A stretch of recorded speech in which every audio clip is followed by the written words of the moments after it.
points A and B lie 50 metres apart on horizontal ground. At time t equals 0, two small balls, P and Q, are projected in the vertical plane containing AB. Ball P is projected from A with speed 20 metres per second at 30 degrees to AB, and ball Q is projected from B with speed U meters per second at angle theta to BA, as shown in figure 3. At time t equals 2 seconds, P and Q collide. Until they collide, the balls are modelled as particles moving freely under gravity. Part A asks, find the velocity of P at the instant before it collides with Q. So the first thing we want to do on a projectile motion question like this, where we have two speeds at angles to horizontal ground, is it's actually quite helpful for us to resolve these into horizontal and vertical components, because when it comes to doing calculations a little bit later on, they become much easier when we have horizontal and vertical components as opposed to ones at these angles. So if we start by doing this, we focus on P. If we do the vertical component, we know it's going upwards, as that's kind of the general direction of P. It's going upwards. And then we can use trigonometry to say that if this is the hypotenuse and this is the opposite, that this is therefore equal to 20 sine 30. As we did, sine 30 is equal to the opposite over 20. If we rearrange that, we get that it's equal to 20 sine 30. And then if we do the exact same for the horizontal, but this time we have the hypotenuse and the adjacent, we know that this is now 20 cos 30. And now if we do the exact same thing using the same method for Q, we know that vertically it's still going upwards, but this time it's U sine theta, and horizontally it's U cos theta. So it's the same as what we did for P, just replacing 20 with U and 30 with theta. So now we've marked this onto our diagram. If we look back at the question asks us to find the velocity of P. So we know we're going to be focusing on P over here. And we want to know the velocity of P just before it collides with Q. And we're also told in the question that they collide at t equals 2 seconds. So we're probably going to need to include that somewhere in our calculation. So we know for a question like this, projectile motion questions often use the constant acceleration formula, sometimes called the Suvat equations. So if we were to start by forming one of them when resolving vertically, but we could do horizontally first, it doesn't really matter. But if we start by resolving vertically upwards, and this is all for P, and we write out all the terms that could possibly be in any of the 5 Suvat equations, and then we can just kind of fill in the ones that we know. So S is displacement, and now we're not told anywhere in the question what the displacement of P is at any point, and we're not trying to find it either. So we can say the S we don't know, we can put a dash there to say we're almost ignoring it. Now U is the initial velocity, and the initial velocity when resolving upwards is this here, which we found to be 20 sine 30. So we can say that U is equal to 20 sine 30.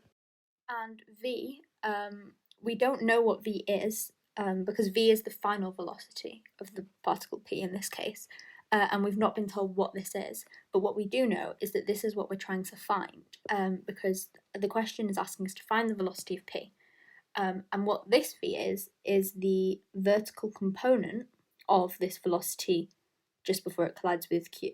And so since this is only the vertical component, we can't just call it V, because we're going to need to be finding another velocity, so we can find the final one, which we can call the resultant of these two forces. So if we call this V1, so meaning it's the vertical component of the final velocity. And now we need to find A, and although we've not explicitly been told a value of A, we have been told that until they collide, the balls are modelled as particles moving freely under gravity. And what freely under gravity means is that the acceleration when they're moving vertically is G, which acts downwards, gravity acts downwards. So when we're resolving downwards, we can say that the acceleration is equal to G. And now, since we're resolving upwards, the opposite of that would be minus G. So the acceleration of P is minus G. And G has a value of 9.8 for questions like this. But if we leave it as G, we can substitute that in later. And last but not least, we have T, and we're told in the question that they collide when T is equal to 2 seconds, and we want to find the velocity of P at this instant, just before that. So we can say that T is equal to 2. So now we have values, or an unknown, for 4 of these 5, and there is one equation that kind of fulfills this, so it doesn't have an S in it and it has the rest of them, and that equation is V equals U plus AT. So if we write that here, we can say that V is equal to UT, U plus AT, and so if we substitute in the values, we know that V is equal to V1, U is equal to 20 sine 30, and then plus AT is the same as minus G multiplied by 2. And if we put this into the calculator, we say that therefore V1 is equal to minus 9.6. And that's minus 9.6 resolving upwards, which means that resolving downwards, it's just 9.6. And this is a velocity, so it's in meters per second. So now we have the vertical component of the velocity. What we now want to do is find the horizontal component of the velocity. So if we do the exact same thing and resolve horizontally in the direction that the ball moves, and do what we did before with the S, U, V, A and T, we still don't know the displacement. The initial velocity is now this horizontal component of the initial velocity, which we found to be 20 cos 30. We still don't know the final velocity, but again, it's what we're trying to find. But this velocity is going to be different to this one here because this is now the horizontal component. So if we call this V2, just to kind of differentiate between this one and this one, because they are different, they will be different values. And now A, when resolving horizontally for projectile motion questions like this, we can actually say that A is equal to 0. There's no acceleration. And then lastly, T is again 2. This doesn't change depending on which way you resolve because time doesn't have a kind of direction. And P and Q collide at T equals 2, so we leave that as it is. So now if we do the exact same thing, we have the same terms that we know and the same term S that we don't know, so we can use the exact same equation that we did previously, V equals U plus AT. But now we have that if we substitute in, V2 is equal to 20 cos 30. And since A is 0, AT is also equal to 0, and so we can leave it at 20 cos 30. And then we put this in a calculator to find that V2 is equal to 10 root 3 meters per second. So now what we have is the horizontal and vertical components of this velocity of P just before it collides with Q.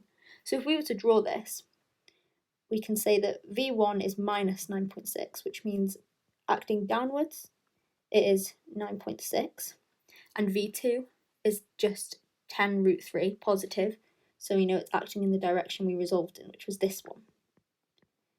And since we want to find the velocity, just the velocity, not a component of the velocity, what we can do is say that that is the resultant of these two components. And another thing to note is that because we want to find the velocity of P, what this always means in a question like this, and they kind of hide it, but it's implied, is that we need to find the angle at which this kind of acts. So we need to find out what this angle here is below the horizontal. So if first of all we go to find the actual value of v, we can see that this can make a right angled triangle, because if this here is 9.6, then this here is also 9.6, it's this axe there, and therefore to find the kind of resultant of these two forces, and we do Pythagoras' theorem, where we have 9.6 squared plus 10 root 3 squared, and then we can find that the resultant of these two is 19.8 to 3 SF, to 3 significant figures. So now we have the value of the velocity, but we still don't have the angle, and so to find the angle, if we use trigonometry, and therefore we need to use tan, because it's tan alpha equals opposite over adjacent.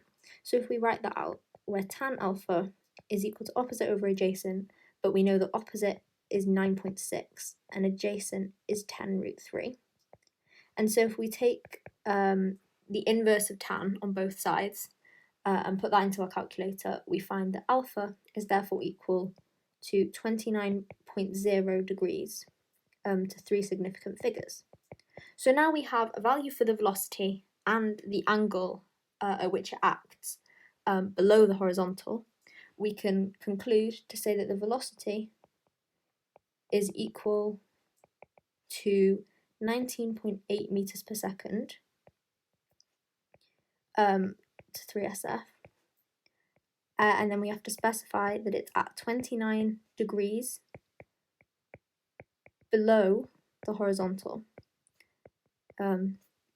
It tends to be better to specify kind of where this angle is, whether it's below the horizontal, above it, just to be extra clear. So it's 29 degrees below the horizontal, and we know that because it's kind of shown here.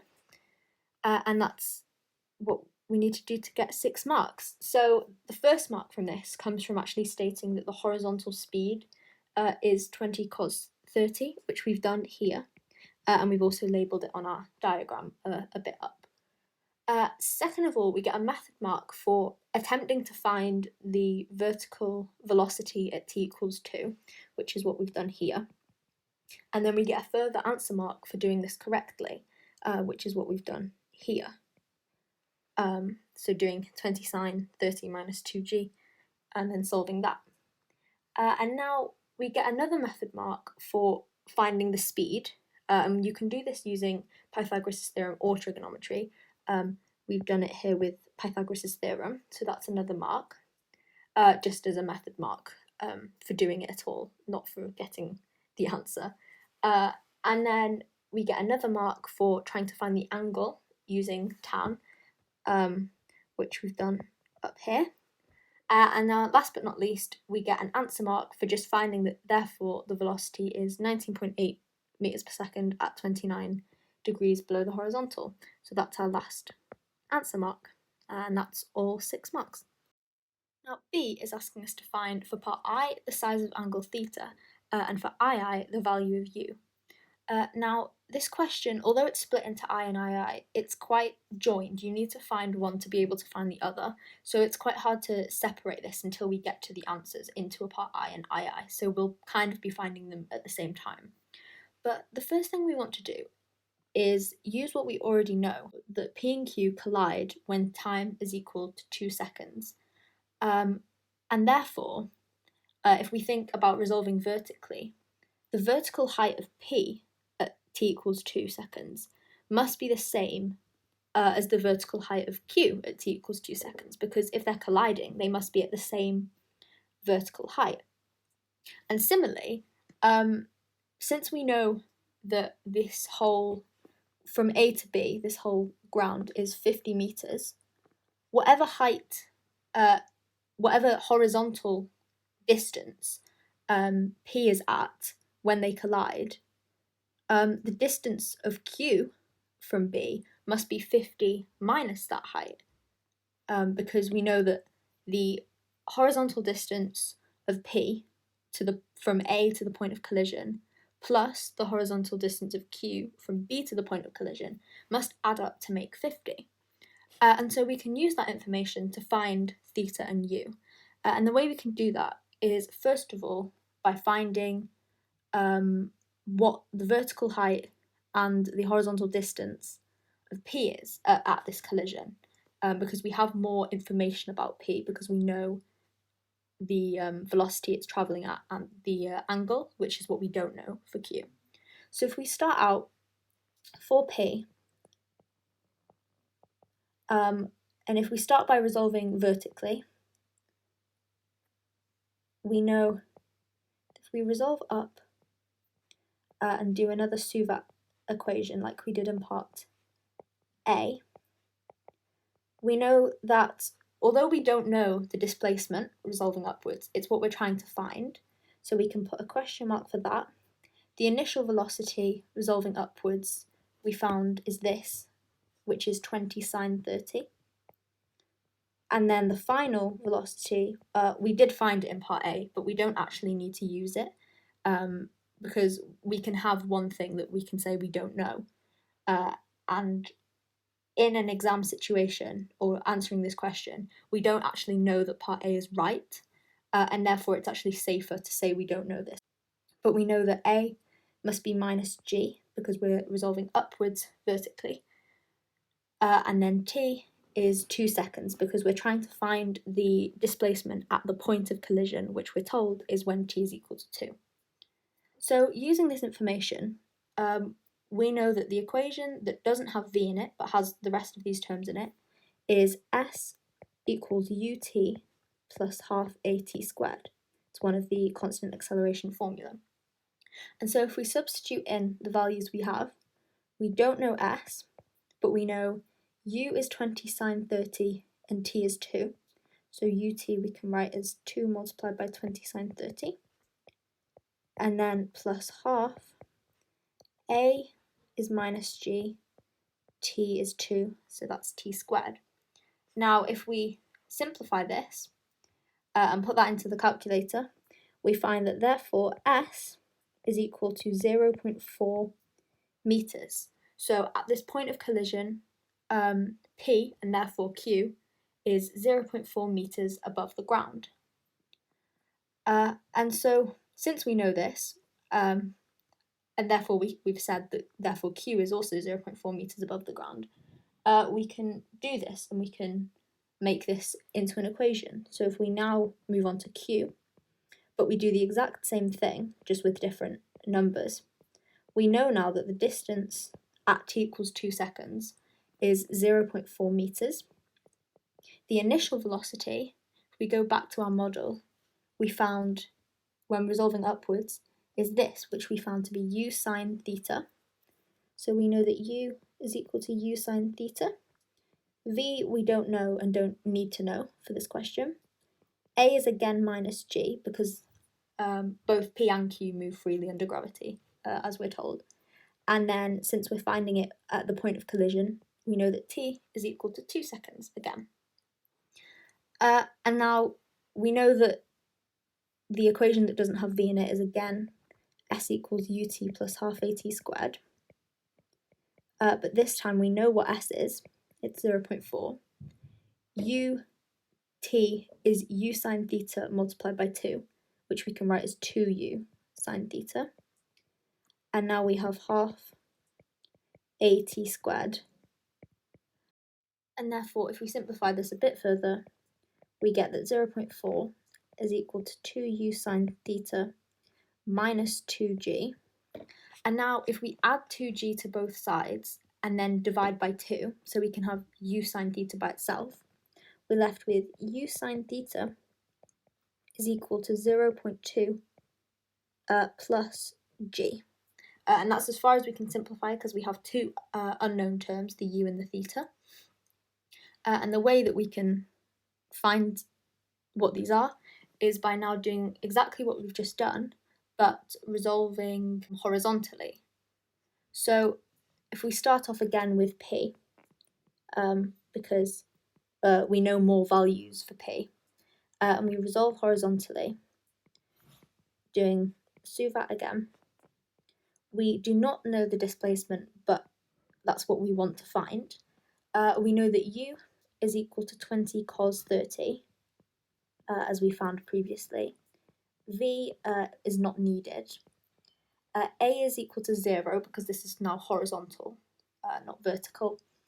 And again, we want to know the displacement at the time of the collision, which happens when t is equal to 2 seconds.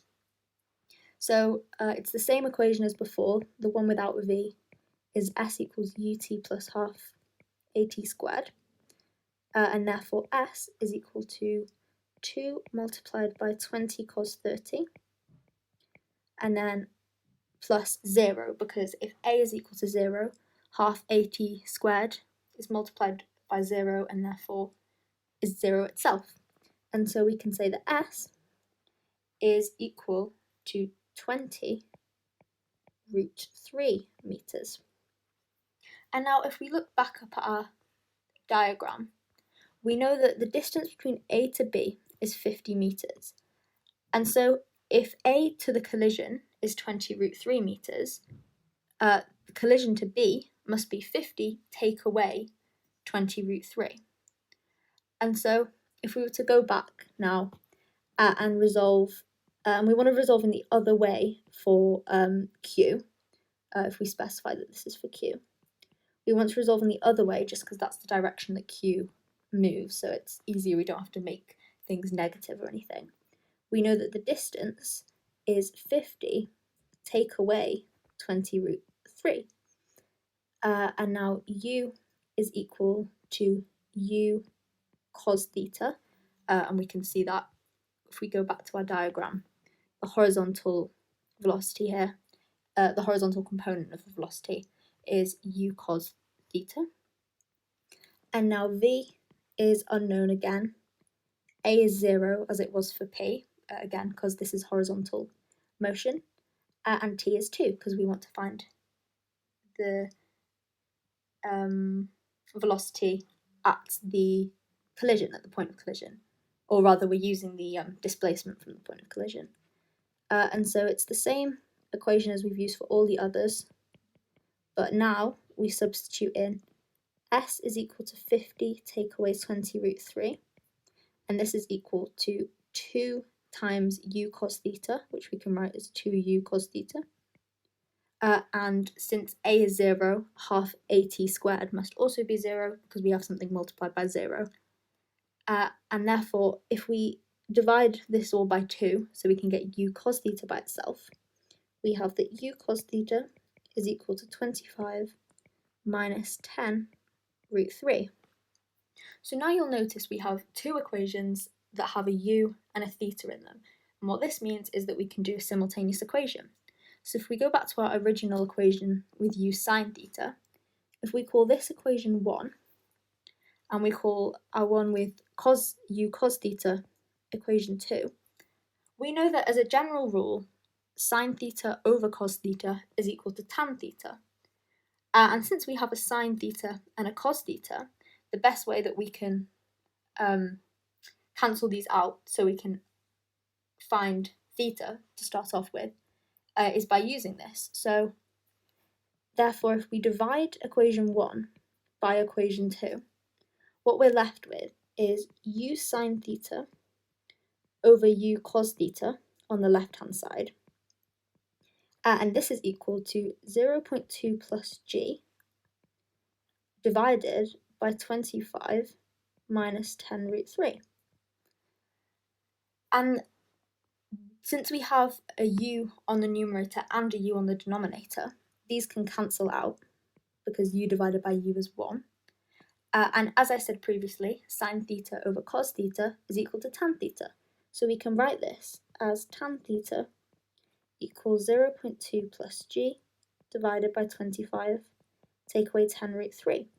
And now if we take the inverse tan of both sides, we're then left that theta to 3 significant figures is equal to 52.5 degrees. So now we've answered part I, so we could put this as part I. It's quite hard to differentiate, as I said previously, hard to differentiate between I and II, because now for part II, we need to use this value of theta. And so we can use either one of the two equations we found. If we just use u cos theta equals 25 minus 10 root 3, we know that theta is 52.5, and so we can say that u cos of 52.5, to three significant figures. Obviously, when doing this in your calculator, use the entire number. This is equal to 25, take away 10 root 3. And so if we divide both sides by cos of 52.5, and put this into our calculator, we find that u is equal to 12.6. This is to three significant figures. So this question, although there was a part I and II, the mark scheme actually doesn't differentiate between the two. So like where marks come from for part I or II, they just list it as a question B. But first two marks come from finding the vertical distance for P, and then recognizing that it's equal to the vertical distance of Q, and therefore doing this equation. And we get 2 marks for this because we get a method mark just for kind of attempting this, or stating that we know that the vertical distances are equal regardless of what numbers you then find. So that's a method mark. And then you get a further answer mark for using the right numbers and getting this final equation for u sine theta. So if we say that that answer is 1 mark, and just doing this entire thing as another mark, so we get 2 marks for doing vertical distance, and then we get a further 2 marks for doing the exact same with horizontal distance, so stating that we know that the sum of the horizontal distances is 50, and therefore for q, s is equal to 50 minus 20 root 3. That's a method mark, just for kind of showing that you know this fact. And then we get another answer mark for finding that, therefore, if we put in all the other numbers, u cos theta is equal to 25 minus 10 root 3. So that's now 4 marks out of 6. And then we get another mark for just solving for theta and u. And so just doing all of this working will get us another mark, and that's this working here and also this, but it's 1 mark for both, so if we just put it there. And then lastly, we get an answer mark for finding a value of theta and a value of u. So if we mark that on here, so finding that theta is 52.5 degrees and u is 12.6. So part C is asking us to now state one limitation of the model, other than air resistance, that could affect the accuracy of your answers.